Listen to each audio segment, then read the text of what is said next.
welcome to the Two-Ton Nerds. As always, my name is Max James, and in this episode of the TTN Presents, I'll be talking about days 8 through 27 of the 31 Days of Fright horror movie project, year 5. And I know I have a lot of ground to cover because I have been very busy with other things in my life, but this little project was put to the side, but I finally had some downtime. I'm going to be doing it. I have a lot of stuff to talk about, so I'm going to jump right into telling you what I have been watching or playing for these last few weeks. And up first is Until Dawn on the PS4. I love just playing video games as much as I like watching movies during the month of October, because video games are just as scary.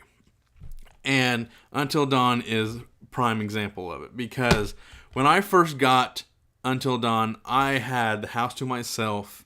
I had the lights turned down low, the volume turned up with surround sound. It was just me, and it was cold. It was just fun. It was perfect atmosphere to play this game, and I purposely set out to scare myself, and it worked. I absolutely love this game. It has the butterfly effect thing in there, so whatever you do can affect later on in the game, or it can affect it immediately. It's a lot of fun.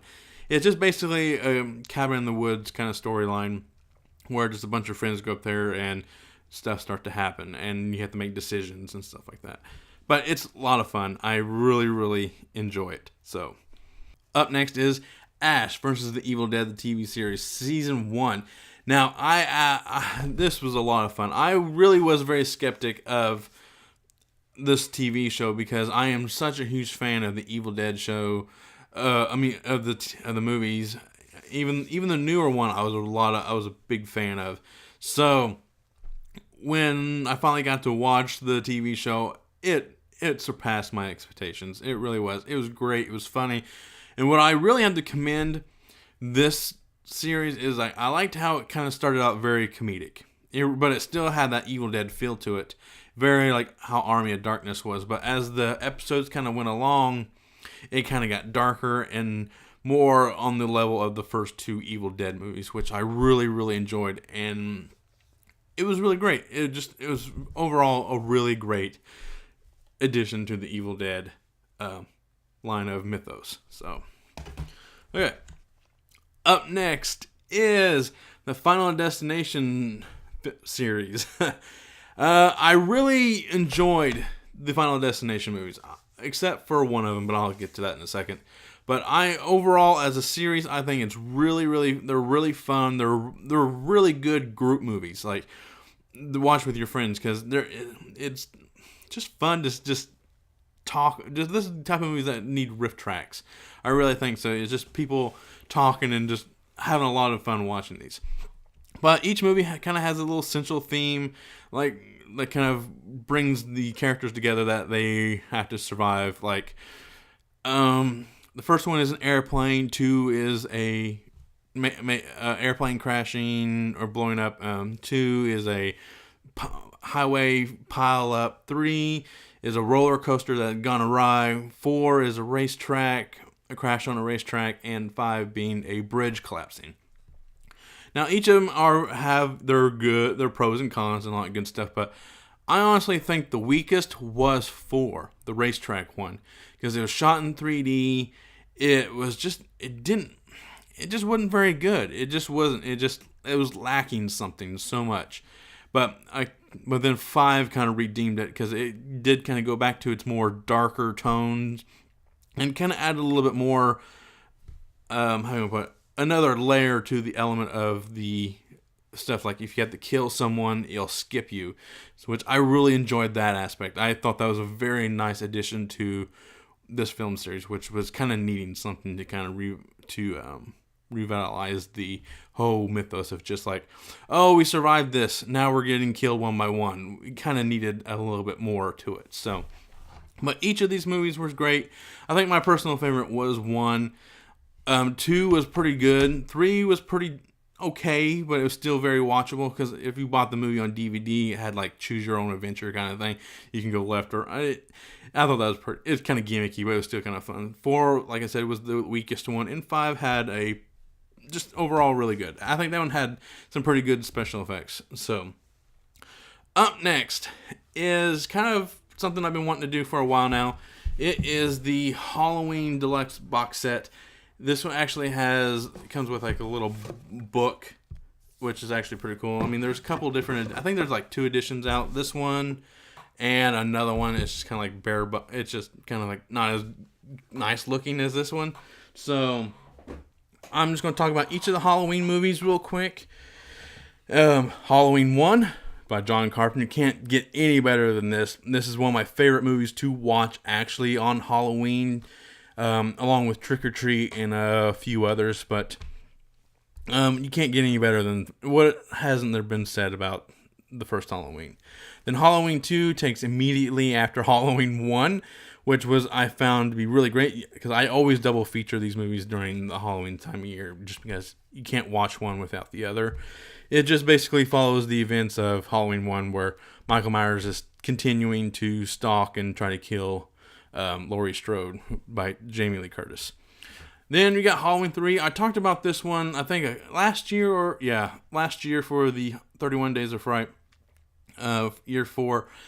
I still think this one's a good one. This has become a new movie that I watch during the Halloween season, because it's great. It's fun.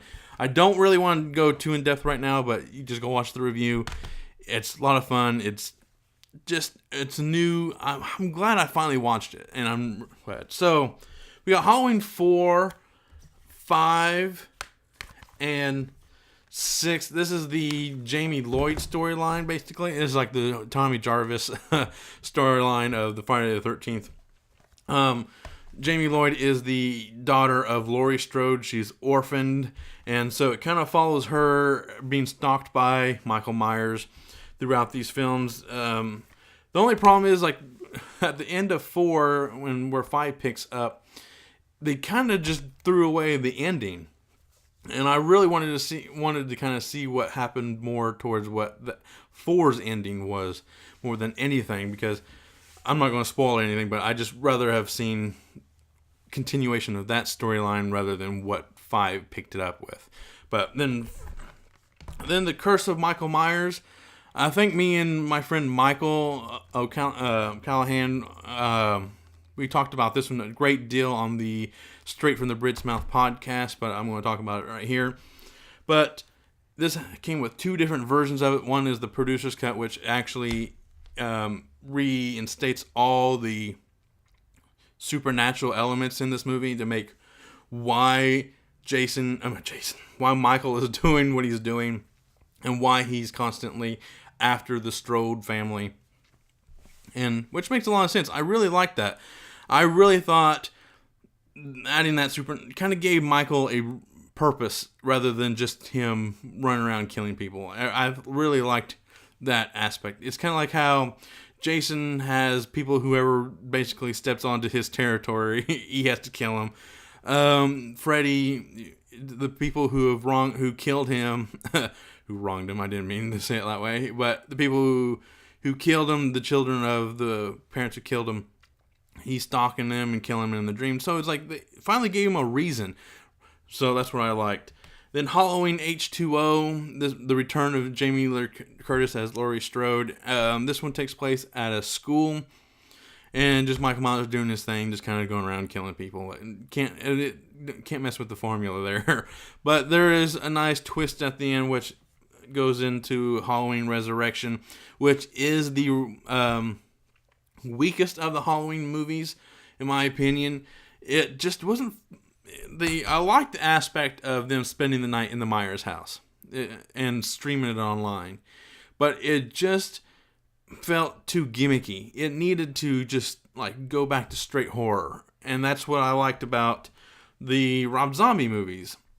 Because I know I talked about these in the first year when I was doing this, but I really, really do enjoy the Halloween version of the remakes of Halloween 1 and 2 for the Rob Zombie versions, because I think they're great. Even though 2 is a little weak, but I still enjoyed them just as they're just fun. Because they kind of brought back the horror and the intensity, and even though the original Halloween will always still be the best, but the Rob Zombie ones, to me, honestly, did a very decent job of kind of adding some new mythos to the Michael Myers storyline, and as well as some other cool stuff. So, up next is, I know I'm kind of going to have more than the days I'm talking about, but what I'm getting ready to talk about kind of is all collective. So, first up is The Walking Dead Season 1. It's only 6 episodes, which I really thought this was great. I wish I owned the black and white versions of the first 6 episodes, because they aired on AMC. But it's really great just following Rick Grimes waking up from a coma and dealing with the zombie invasion. Season 2, I know a lot of people didn't like Season 2, but I found Season 2 to be not very good. It was good, because you kind of needed this. I think in the long run, you kind of needed this season, because we got introduced to Maggie and Herschel and a bunch of other storylines that kind of went on from there. So then you got Season 3. That's the prison season, which I thought was just as great. It was fun. Had a lot of great moments, a lot of great episodes. I think this is one of the few shows that have consistently gotten better over the years. Then you got the 4th season, which I really liked. I think this one has the extended ending, where I think this is it. I can't remember. Yeah, I think this is where Rick finally drops the F-bomb, and at the end of the 4th season. So 5 was really good. All these are really good seasons. To me, they're constantly getting better. I really liked it. Season 5 was just like the other. It just kept getting better and bigger. And Season 6, sorry, this is where we finally get introduced to Negan. And if you watch the new episodes of Walking Dead, you'll see how Negan has forever changed the Walking Dead landscape. So it's really great. The Walking Dead, you can binge watch each season at least in a day. That's why I kind of picked them. Because they are gory. They do have some scary moments, but they're very good. They have very good storylines and stuff like that. It's overall just a very great TV show. It's one of the few TV shows, like I said, have gotten better as each season went along, which hasn't happened for me in a long time, because it's usually they've puttered out. Even though the first season was really good and they kind of lost it with Season 2, but it's still pretty decent. But then with the 3 through now, it's just fantastic. Now, up next is Fear the Walking Dead. This is the last one I'll be talking about. Fear of the Walking Dead. I really, really enjoyed this first season of this show. I thought, why are they doing this? Why are they spinning off The Walking Dead? But they placed it in the West Coast instead of the East Coast, and you actually kind of it's placed as the outbreak is going on instead of after the outbreak, so you kind of see how everything kind of falls apart. I've not watched Season 2 yet, but because I'm waiting on DVD for it. But I really enjoyed this first season. It's a lot of fun. It made me feel the season Fear the Walking Dead reminded me of George A. Romero's movies, because it's just, for some reason it did. How am I gonna put it? It's slow in the build up, and once it finally gets going, it gets going. Kind of like how in the, what's it called, like Dawn of the Dead. It's like you get introduced to all these characters, and then you start to kind of like building up and seeing how much they interact in this world, and then they just kind of like, once the problems start hitting the fan, that's when the action really starts getting good, and it's a lot of fun. I just really enjoyed everything. So, with all this said, I'm finally caught up. I actually have a few good movies I'm going to be talking about for the next few days, for days 28, 29, 30, and 31. So, hopefully, I will all have that all lined up and ready to go tomorrow. So, as always, My name is Max James, and I'm going to go geek out.